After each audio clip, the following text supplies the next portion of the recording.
There was a boy named Adam. He was quiet and thoughtful, but inside his mind, it was very noisy.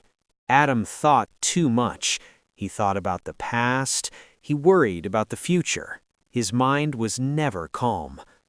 Every night, Adam lay in bed. His body was tired, but his mind was awake. He asked himself many questions. What if I fail? What if people judge me? What if I am not good enough? One day, Adam met an old man in the park. The old man was sitting calmly. He looked peaceful and relaxed. Adam asked, "How are you so calm?" The old man smiled. He said, "I learned to empty my mind." Adam was confused. "Empty your mind?" he asked. "How can I do that?" The old man picked up a cup. It was full of water. He tried to pour more water into it. The water spilled everywhere. He said, "Your mind is like this cup.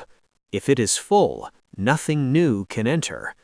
Adam listened carefully. The old man continued, "Let go of useless thoughts.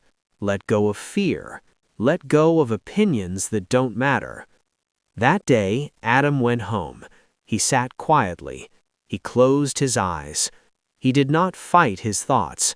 He let them pass. Slowly, his mind became lighter. The next morning, Adam felt different. He felt clear. He felt free. Problems did not disappear, but his fear did. Adam learned an important lesson.